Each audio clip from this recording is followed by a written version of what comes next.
What's going on, everyone? Mike Molyneaux alongside Marvin is on. This is the Patriots Postgame Show powered by the CLNS Media Network, the leading online provider of audio and video coverage for all New England professional sports.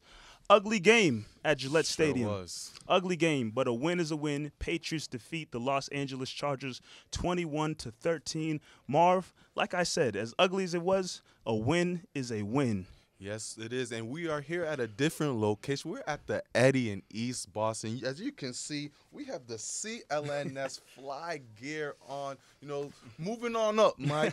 But a team who also moved on up this week, the Patriots, 21-13, as you said.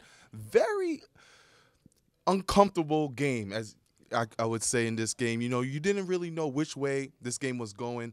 It was back and forth in the first quarter. There was a big run by Melvin Gordon, who rushed for, I believe, 132 yards, and he had that long one that went for 87 in the touchdown. But all in all, Mike, I think this Patriots defense played a very good game. 13 points only led up to the hot San Diego Chargers. We can talk about the Melvin Gordon play, but after that 87 yards, he only ran for about 50 yards after that, in 13 carries. So the Patriots really shut down the running game, which has been one of their Achilles heels going throughout this season. So all in all, I like this effort that this, battled, injured defense played. I agree with you 100%. And then looking on the offensive side of the ball, it wasn't pretty. I mean, Brady did still have some solid numbers, 32 of 47 for 333 yards and a touchdown. But there seemed like a lot of times throughout the game that just things weren't clicking. I mean, sometimes Brady was feeling the pressure, got hit a couple times. Sometimes he was overthrowing players. Gronkowski missed a couple of balls that he should have caught. It just felt a couple of times throughout this game that the offense wasn't really clicking on all the cylinders of what we're used to seeing from them. But at the same time, they were able to do enough to hold on. But with that being said, it was somewhat close throughout the whole game. And another time, another situation, another game where the Patriots turn to a certain player that is hopefully going to help them, help their cause, and help them, stretch out the lead. Stephen Gostkowski, a guy who, in my opinion, you'll hear about Stephen Gostkowski from me later on in the show. Trust and believe. Stephen Gostkowski, great game. Great game? I'm looking here. Great he had game? 4 kicks. Four made kicks. 4 made kicks. 4 made kicks. Oh, some extra points. No, 4 made field goals. 4 made field goals. You sure about that? 4 made field goals. I'm not too sure about that. He had 4 made field goals, Mike. Out of how many? 6. Out of 6. I don't like that. I don't like 4 that. out of 6? I don't like that. 4 out of 6? This is a guy who is supposed to be so clutch for the Patriots. This is a guy who, when they call upon him, and especially in a game like today, he's supposed to lock it up. Yeah. Because of him, this game was a nail-biter all the way down to the fourth quarter. Last drive right there. The Los Angeles Chargers shouldn't have even been in that position if Gostkowski makes 2 more field goals. Listen, you're right. Gostkowski missed 2 field goals that were makeable field goals in this game, of course. But, Mike, I wouldn't put it all on Gostkowski. I can't put it on Gostkowski because this red zone offense, we've been saying it now for several weeks, has been struggling. They've struggled to get touchdowns. Only 21 points, but they only scored 1 touchdown in this game. Brady threw it to Gronk early in this game. Other than that, every time they punched it into the red zone, it was either a field goal or a missed field goal, per se. And 21 points, this should have been easily, could have been like a 35-13 blowout. By the fourth quarter, San Diego, my goodness. Honestly, it doesn't even matter where they play. L.A., San Diego, same old team. But the Los Angeles Chargers just couldn't. They're not a good enough team to capitalize against the New England Patriots. You do this against teams that we faced before, maybe Atlanta Falcons or the Panthers, or teams who we're going to face, Oakland, Denver. You play like this, and when you can't score in the red zone, these field goals, you can't leave it up to Gostkowski. We know he's been struggling here and there sometimes. He looked pretty good so far this year. You can't stand him, but I think he's been all right. But you can't leave it to kickers. Any team, well, it doesn't matter who you play for, even if you're the New England high-powered offense, you can't leave a game up to a kicker. And when you do, things like this happen. Missed field goals happen in the NFL, and we've seen it here. Luckily, Patriots defense was strong enough to end this game in the fourth quarter with the interception by Jones. Now, As great as you just talked about how the Patriots defense has been and had been today in this game, in my opinion, Phillip Rivers is really a bum. I'm not a fan of Phillip Rivers. I don't care how many Phillip years Rivers he's been in the not league. A bum. I don't He's care how much time he's played in the league, how many franchise records he may hold. It don't matter to me. I think Phillip Rivers is a bum. And again, another week where you want to sing the praises of the Patriots defense, but at the same time, this offense, Phillip Rivers, not too good, Marv. There was a time, I think coming out of halftime, where they showed the QB comparison. Brady had typical, quarterback numbers. 191 yards. I think he was 19 of 26. Phillip Rivers was 4 of 6. So is that more Rivers or just 4 of 6? Rivers. The Patriots were controlled, but the Patriots were controlled. Give credit to the Patriots because they were controlling. They were controlling the ball for most of the first half. I think it was 40-8 compared to 40-8 plays. You know what I'm saying? So Patriots were with the run attack, which we need to get to as well, because the Patriots running attack was pretty good. Mm-hmm. You saw, all four-headed monsters that we keep talking about, and that really controlled the clock, and it messed up the momentum that the Chargers had. It seemed like they didn't really have the ball at all in that first half. Other than that Melvin Gordon run, you didn't see much of Phillip Rivers. True. I mean, I have to agree with you there. But at the same time, another area I'm going to look at, and this place is where I'll give the Patriots some credit. All right. Secondary. Finally. Secondary. Who would you say was on Keenan Allen for the majority of the game? I think it's your boy that you talk about a lot. Bad and Bougie? Bad and Bougie? Bad and Moosey? Oh, Bad and Moosey? My guy, Bad and Bougie. Bad and Moosey was on Keenan Allen. He was on Keenan Allen, and Keenan Allen is arguably the top receiver on that team when fully healthy. Keenan Allen finishes the game, 4 receptions, 61 yards on 5 targets. He's had big games throughout his career, throughout this season. This is subpar from him, and I'll give credit to the Patriots secondary and young Bad and Moosey for what he was able to do against Keenan Allen for sure. You definitely saw Phillip Rivers, especially in the second half, start to target Bademosi a little more. You saw, Bademosi had a pass interference, I believe, late in the third or in the middle of the fourth quarter. And he had an okay game.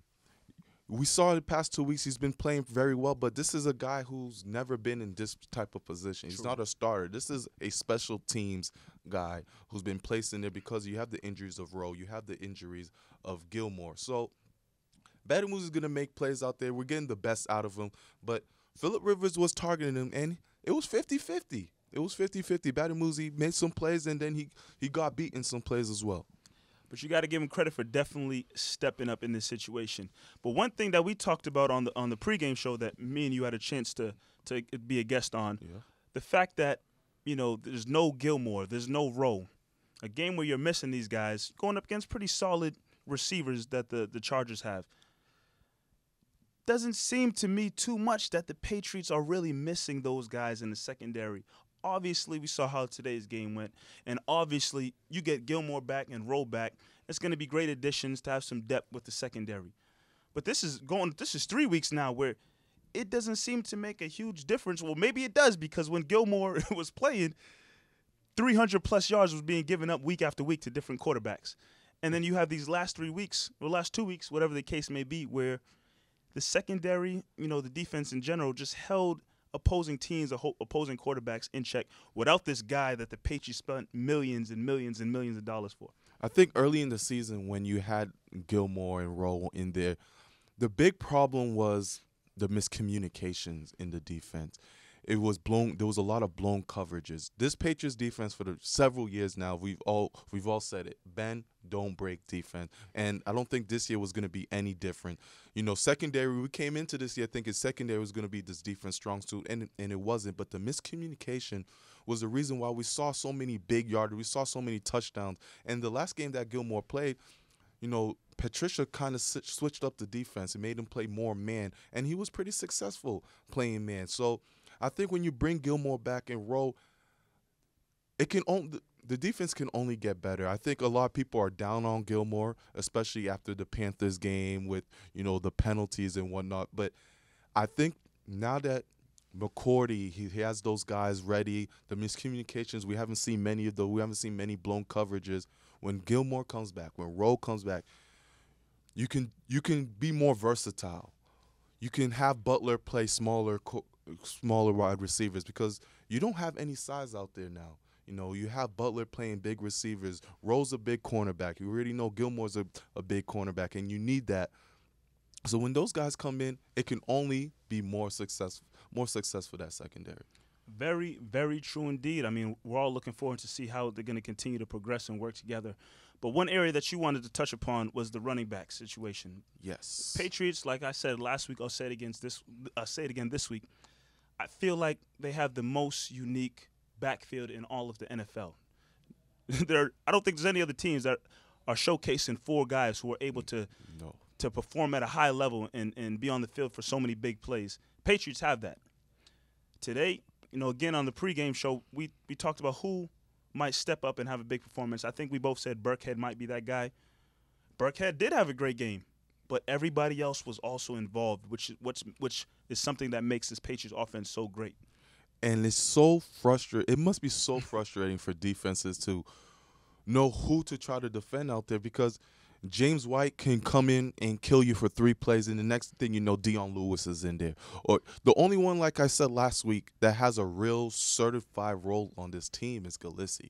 You know when Gillislee is going to come in. It's either going to be early in the game for the first downs or shortage, 3rd and 1s, 4th and 1s when you need them. Other than that, you don't know who's going to be out there in the backfield, but you know one thing, that they are going to produce. Dion Lewis, again, looked good running the ball. Burkhead has been amazing since he's been back with the rib injury. I think he was up there in receiving yards. He had 7 receptions for 68 yards out there. You had James White, once again your boy, 5 receptions, 85 yards. These guys are coming in clutch. Brady trusts them, and the receivers weren't big in this game. Coming into the pregame, we were talking about this was going to be a running back game, and it showed out. Hogan, Gronk, Cooks, they all had decent games. Brady was spreading out the ball. Hogan went for 60 yards, Gronk 57, and Cooks went for 26. All had 5 to 6 receptions throughout the game. So Brady was spreading the ball all over the place, as he will continue to do throughout the whole season. But with this ugly win, like I said in the beginning, the Patriots now are hitting the bye week. Bye week coming up. Much needed bye week. I think every NFL team says that other than the Buccaneers, who's bye week. Sorry. Week 1. But, I mean, much needed bye week, like Marv just said. You're looking to get guys healthy. You're looking for guys who have maybe some nagging injuries to take the time off to recover and do what they have to do to get right before the second half of the season comes around. Is there anything that you are looking at from the Patriots in terms of what you want to see from them coming out of the bye week? Anything that stands out to you? Yes, a couple things. One, Chris Hogan's now injured. True. We're suspected it could be a dislocated shoulder, so we don't know his status coming in these next couple of weeks. You have a couple guys that are coming back. Shane McClellan, is going to be coming back soon, and then maybe Mitchell. Mitchell comes back huge. with he's needed. Sure is. And I also want to see what type of move. Will the Patriots make any type of moves during this week? They have a little extra time to evaluate players, bring in some guys maybe. They've been signing some guys in the practice squad. What kind of roster moves? That's what I'm looking for going through this bye week. What type of roster moves are the Patriots going to do to improve this team going on into the second half? What about you? I mean, I just want to continue to see this defense develop. I think we know what the offense is capable of doing. We know what Tom Brady is capable of doing. I don't care if Edelman was healthy, no Edelman, no Gronk. Brady, for the most part, is going to produce and have a pretty successful season and good stats with whoever's on the field. But I think when it boils down to it, it's defensively what you want to see from this team. The secondary was supposed to be top-notch, one of the best in the league. The pass rush is going to be what the pass rush has been for the Patriots over the last couple of seasons. Not really there, but at the same time, they shouldn't be allowing quarterbacks to just sit in the pocket and fry eggs and bacon and just do whatever they want. So hopefully, I'm looking forward to, Bill Belichick, Matt Patricia, taking the bye week as an opportunity to, analyze and look over guys and players and situation, whatever they have to do to try to ensure that what this team has started over the last couple of weeks, they gave up only 13 points today against the Chargers. Last week, only 7 points to Atlanta, who we thought, the most high-powered team they were facing so far this season. So I'm just looking for more development from the defense for sure. This Patriots post-game show is sponsored by Harry's. Harry's is all about a great shave at a fair price, which is why over 3 million guys have switched over to Harry's. I need to as well. The last razor I had gave me a couple bumps in my face, Mike. I don't even need razor, man. I wasn't looking too good, so I need some Harry's in my life. Jeff and Andy, two ordinary guys who were fed up with buying overpriced razors, started Harry's to fix shaving. They brought their own German factory with over 100 years of blade making experience to ensure the highest quality. All products are backed up by 100% quality guarantee. Harry offers their blades at a half the price of the leading 5-blade razors selling directly to you over the internet. Claim your free trial offer from Harry's today. $13 value for free. Mike, free. I like that word. When you sign up, just cover shipping. Your free trial sets includes a weighted organic razor handle, 5 precision engineered blades with lubricating strip and trimmer blades, rich lathering shave gel, and a travel blade cover. To get your free trial, go to harrys.com/patriots right now. That's harry.com/patriots. Big question for you, Marv. Talk to me. Something that we haven't had a chance to talk about yet, but it's clearly a storyline. I mean, obviously the Patriots are going to have to make do with the situation, but I want to get your take. All right.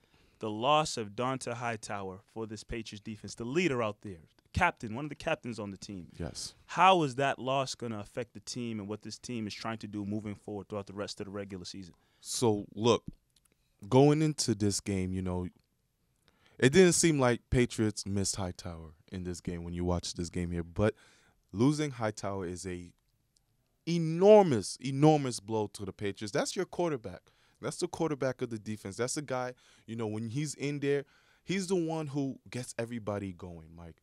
A couple weeks ago, I love to watch the Atlanta Falcons Super Bowl game. It's always on NFL Network, and I always had to watch it. This makes me feel good. When you're having a bad day, just watch it. Sure it does. Just watch it. But one thing that always stands out to me is Hightower. When he's talking to those guys, he's the one who gets everyone together. Stop talking about it, be about it. Everyone's always like, okay, we're gonna get back. Hightower was that guy to say, stop saying that. Go out there and do it. He was that guy who's really motivating those players. And when you look at this defense is kind of melancholy. There's not really much flair to this defense. No real swagger to it. There's no swag to it like you used to see with this Patriots defense. And Donta Hightower, when he's in there, he brings that. He brings that flash. He brings that flair, like you were saying, the swagger. And you miss that. All those are key intangibles that are not going to be there no more. Now, was Hightower the greatest cover guy? No, he wasn't. He was a guy who could rush the passer when needed, and he'll make big plays when needed. He doesn't have the greatest numbers, but when you need that fourth down tackle, that strip sack, that fumble recovery, that anything, those big key plays, it seemed like Hightower was always there, and now you lose that. I agree with you 100%. I mean, obviously, one thing you just said and spoke about was Hightower the most, great athlete, maybe covering and doing different things. No, but I think an area where they will definitely miss him, like you just said, such a vocal leader. Yes, you want a player who's going to lead by example, but him being out there and being vocal. A lot of these guys now on the Patriots, they're young guys. A lot of young guys, rookies, new faces, new acquisitions from other teams.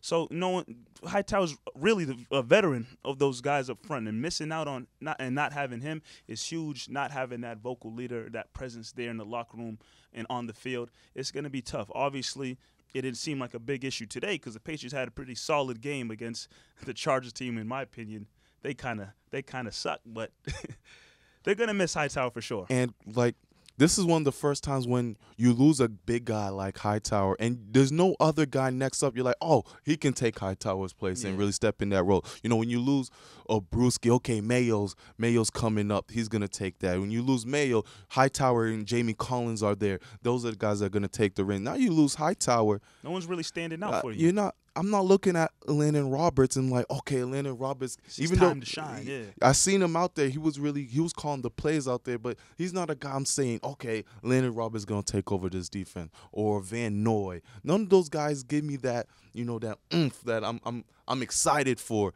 that they're gonna have the chance to step up. So Hightower, that's how big Hightower was to this defense. He was really that one glue in linebacker where you really couldn't afford to lose him for the season. And now that he's gone, you really got to, it's a lot of plug-ins, a lot of Roberts. You're going to see Van Noy. You got McClellan coming back as well. Who's going to be that guy in linebacker who's going to really step up? Man, a lot of plug-in guys, like you said. I don't know. Me, personally, maybe Van Noy, maybe Roberts, McClellan, like names out there, young guys who you don't really know. They don't give you that same feeling like years ago when if you lost a Brewski or something, you knew Mayo was coming there. Well, if you lost a Mayo, you knew it was Collins or Hightower about to step up. There's nobody that really gives you that feeling of, okay, that's the young up-and-comer who's ready to take over this Patriots defense when his time comes. We don't know who that is yet. Maybe that will be, our eyes will open up to somebody as the season continues to go along. But as of right now, you're just hoping that these guys who are plugging in and stepping up in the place of Hightower will just hold down the fort as much as possible. It's the one thing that the Patriots really didn't go after in the offseason. You know what they did with the offense. You saw what they did with the secondary. They drafted a lot of young guys for the pass rush. But linebacker was quite ignored. You brought in a couple guys that were undrafted. Lange's out now for the season, so it was the question mark coming into the season. Now that you lose Hightower, it's a real huge blow. But another blow, like we mentioned earlier, is Chris Hogan. If Mitchell's not ready and Hogan is out for a couple of weeks, what do the Patriots do now with their pass catchers? I think it's going to look like a game, like games very similar to what we saw today where, two running backs for your leading receivers, White and Burkhead. So maybe it's going to be more of that. Obviously, you're going to hope that Amendola doesn't, shatter like some fine china as soon as he gets hit, and Gronkowski can continue to stay healthy. Dorsett is still sitting there. Who? They haven't used it much, but Dorsett is still an option there. I think I saw Matt Slater on the field for a play. Slater was in 2 plays. I don't know if Slater's ever caught a ball in his life in a regular season game. He's out there blocking, getting on teams' and nerves. Don't forget your boy waiting in the wings, Who? Dwayne Allen. Who? He could always show up at some point in time. I do not want to see Dwayne Allen catching anything. Brady, don't even look his way. I'm done with Dwayne Allen. I saw Hollister out there. Hollister was out there. Hollister caught every time Brady throws to him, something good happens. Something positive is going on there. So Dwayne Allen, unless he's blocking, I don't want to see him out there. Man, oh man. But Marv, I'm looking at the time. Yes, sir. And with all that good stuff being said, when there is the good, there's the bad. And when you're bad on this show right here, we like to tell you, sorry. Let's start it off with the stars. I got one guy in mind. He had a big game last week. He's back again with another big game as well. James White stepped up big time. Stepped up big time for sure. Brady was looking at him down the field. So a couple times we thought Brady was just going to go down, didn't know what to do with the ball, but he was able to find James White in a couple of key situations. 5 receptions, 85 yards. Leading receiver on the team. James White is my star of this game. I think that's 2 weeks in a row you're giving this to White? He's stepping up when they need him. No, I'm going to be similar with you. I'm giving the stars of the week to all 4 running backs. All 4 running backs. They're the reasons why, the Patriots were able to get as far as they were. They were moving the chains, clutch third downs that Brady needed. It went to the running backs like White, like Lewis, like Burkhead. And those are guys that kept it moving. Like you said, White had 5 receptions. Burkhead had 7 receptions. Lewis had 2. Galissi went for 34 yards, 11 carries. Not the greatest numbers, but it was always positive yardage from Galissi. He's always fighting hard. He's one tackle away, Mike. He's one tackle away of really breaking one. But all 4 running backs really came up to play this game. So I'm giving the stars to all 4 of them. Okay. But you know, we don't like to give sorries to Patriots players on this show. We really don't. I don't. I try. I really try not. But I'm going to tell you like how it is. And if I see a Patriots player that's being sorry, I'm going to tell you that you're sorry. And one guy who I talked about in the beginning of the show. Oh, Mike, don't do this. Like I said, Mike, if he was able to just knock in 2 field goals. Mike, he hit 4 field goals. If he hit them other 2 that he missed. Mike, for sorry? The Patriots wouldn't have been in a nail biter. Oh, and this is a guy who they depend on week in and week out, year in and year out since he's been here. And y'all already know how I felt about this guy last season. And this season so far, he's looking a little chippy-choppy. Well, this game, he's looking a little chippy-choppy. The guy missed 1 field goal. You go back to last year. He missed 1 today. All right, he might have missed 2. He missed 2. So because of that, Stephen Gostkowski, don't put us in these nail-biting positions anymore.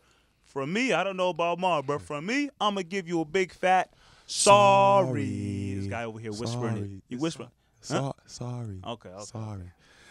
I can't believe you gave Gostkowski. He hit 4. It's not like he went 0 for 2. I want all 6. I want all 6. This guy's selfish. All right. My sorry is going to go to. It's got to go to the Chargers offense. I tried to tell you in the beginning of the show. I tried to tell you. It's got to go to the Chargers offense. I mean, as much as we talk about how this Patriots defense is bend don't break, has gotten better. I don't know, Mike. They got to score more than 13 points. Phillip Rivers was throwing ducks out there throughout the game. And hey, no, I don't want to hear it because you gave Gostkowski a sorry. So don't try to say like this is supposed to be yours. This is my sorry. I bet I won't whisper it though. This is my sorry. I mean, Mike, I'm not a math major. If someone goes for 132 yards, you're thinking he had a great game. Yeah. Melvin Gordon went for 132 yards. One of it was 87 yards. 130 minus 87 is like 40-some. Yeah. Around 40-some, maybe 50 for 13 carries. That's like less. That's like a 4-point something. It wasn't a good game for Melvin Gordon after that long run. And no one else got it really going. And then Travis Benjamin. Oh, yeah, you can mix him in the sorry. I'm putting everybody in there. Travis Benjamin, you know, he's a fast dude, quick guy. You know what I'm saying, Mike? Gets the punt return. And when you get a punt return, what are you trying to do, Mike? You should be heading that way, not backwards. You're trying to go forward. You know, you're trying to gain yardage. Exactly. You know, put your team in a good field position. What if I told you, not only did he put his team in a bad field position, he gave up 2 points, and the Patriots got the ball as well. He ran backwards, Mike, got his safety. And I think that right there the game was close throughout, but that right there showed me everything I needed to know that the Patriots are going to win this game. Travis Benjamin, Los Angeles, San Diego Chargers, Phillip Rivers, you guys on this show get a sorry. It was an ugly game.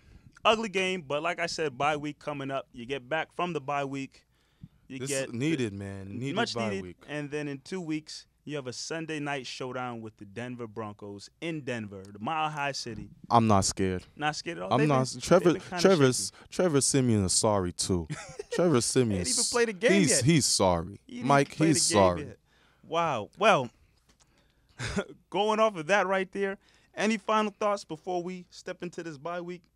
You know, Patriots have been letting up 300 yards to all these quarterbacks for like weeks and weeks and weeks. Start Matt Ryan, now Phillip Rivers. That's good company. Let's keep it going. I'm telling you this, Trevor Siemian ain't throwing no 300 yards against us. I'll tell you that right now on this show. Okay, well, we'll be watching.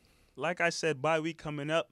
Let's just hope these guys can get healthy, get right, and be ready to go for the second half of the season. For Marvin Ezhan, I'm MikeNice. Again, this has been the Patriots Postgame Show powered by CLNS Media, the leading online provider of audio and video coverage for all New England professional sports. We will see you guys after the bye.